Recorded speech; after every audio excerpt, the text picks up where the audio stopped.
1950 से लेके 90 तक चैप्टर सेकंड बच्चों इंडियन इकोनॉमी के अंदर एग्रीकल्चर सेक्टर्स के अंदर हमारे पास बड़ी प्रॉब्लम्स थी।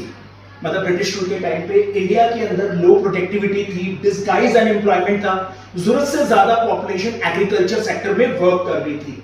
हम रेनफॉल पे डिपेंड रहते थे, बारिश होती थी तो ठीक, नहीं होती थी तो सारा कुछ खराब, और अगर ज्यादा हो जाए तो फ्लड कंट्रोल करने के कोई मेथड नहीं थे। सब्सटेंस फार्मिंग थी, हम खुद ही अपने लिए क्रॉप करते थे, कोई मार्केट सरप्लस नहीं होता था। आउटडेटेड टेक्नोलॉजी थी, स्मॉल लैंड होल्डिंग थी और कॉन्फ्लिक्ट चल रहा था टेनेंट और लैंडलॉर्ड के बीच में। तो सरकार ने फर्स्ट 5 ईयर प्लान जब स्टार्ट किया था 1 अप्रैल 1956 में, तो एग्रीकल्चर को प्रमोट करने के लिए सरकार ने क्या किया? दो चीजें की, एक लैंड रिफॉर्म्स किया, एक ग्रीन रेवोल्यूशन। लैंड रिफॉर्म्स के अंदर सरकार ने ऑब्लिगेशन ऑफ इंटरमीडिएटर्स, जितने भी बीच के अंदर मीडिएटर्स थे फार्मर और गवर्नमेंट के बीच में, सबको निकाल दिया। इससे कम से कम 200 लाख टैलेंट्स जो थे ना वो डायरेक्टली गवर्नमेंट के मतलब कांटेक्ट में आए। लेकिन ये इतने ढंग से फॉलो नहीं हो पाया क्योंकि प्रॉब्लम थी यहां पर इक्विटी लाने के लिए। कुछ लोगों के हाथ में बहुत लैंड थी और कुछ के पास लैंड थी नहीं, लैंडलेस थे।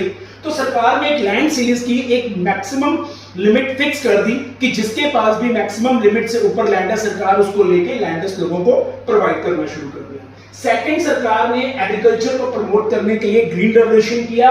ग्रीन रेवोल्यूशन का मतलब अच्छी वैरायटी के seed, high value variety seeds, जिसका बेनिफिट क्या हुआ के लिए कि मार्केटिंग सरप्लस होना शुरू हो गया, बफर स्टॉक्स बनना शुरू हो गया और बेनिफिट था। लेकिन ग्रीन रेवोल्यूशन का ना कुछ ड्रॉबैक भी था क्योंकि एक रिस्क पड़ गया था कि कहीं पैसे अटैक ना हो जाए और लो मतलब इनकम इनक्वालिटी ना हो जाए, क्योंकि ये ग्रीन रेवोल्यूशन भी ना 2 सेकंड में हुआ था। एक तो 1960 से 70 और एक 1970 से 1980 के बीच में, राइट। ग्रीन रेवोल्यूशन के अंदर मेन प्रॉब्लम क्या थी? सीड्स बहुत महंगे होते थे और ग्रीन रेवोल्यूशन की एक रिक्वायरमेंट होती थी कि प्रॉपर वाटर फैसिलिटीज चाहिए, केमिकल्स चाहिए, फर्टिलाइजर चाहिए। सरकार ने ना इसको सब्सिडी देना शुरू कर दिया।